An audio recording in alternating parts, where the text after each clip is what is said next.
Parakeet Retreat is a great way to get up close and personal with some parakeets at the Toledo Zoo.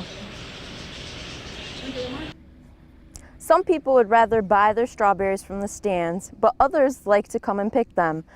This is the right way. You push them apart, you find one, make sure you leave this calyx on because they last longer, and make sure they're red and ripe. The American Red Cross says you should prepare for any disaster the same way. Whether it's tornado, hurricane, or water crisis, you should have a disaster kit, be prepared, and have a plan. Unsold fresh donuts are going to local people in need.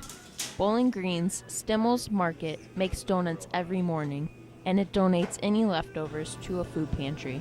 All the donuts are trayed up so the food pantry can pick them up the next day. These are known as day-old donuts. But they're still tasty. Owner Matt Stimmel says sometimes there could be a couple dozen to 10 dozen leftovers, and throwing them out is a waste.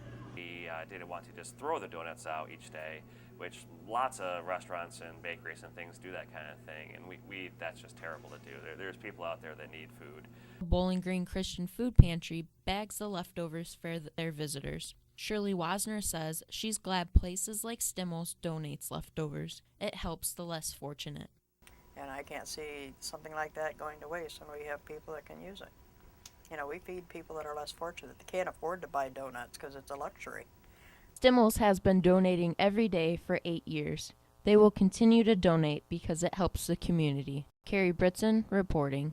Imagination Station celebrated Valentine's Day through science. Valentine's Day is usually about romance. Erin Driscoll says she's glad Imagination Station has a celebration for kids. It's a science-based, activity because kids can't really relate to Valentine's Day in terms of romance. Scientific sweetness included activities of giant peeps, candy geodomes, and super taster. Educator Jeff says it's a great way for kids to learn. So if you can get them to play around with candy and they're accidentally learning something, I think that's a great way for children around here to be able to learn something almost accidentally without them realizing it. The super taster activity was a crowd favorite, but not always the best taste. I figured we'd give you a PTC test and see if you're a super taster or not.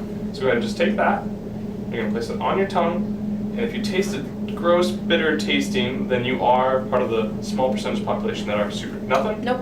Well, that's not a bad thing because that means you're not a picky eater, which means you can enjoy things like I got a piece of dark chocolate for you, and that'll taste delicious to you. Probably. It does. Okay, good. The point of the PTC strip is if you taste the weird chemical, that means you're a super taster. Carrie Brittson reporting.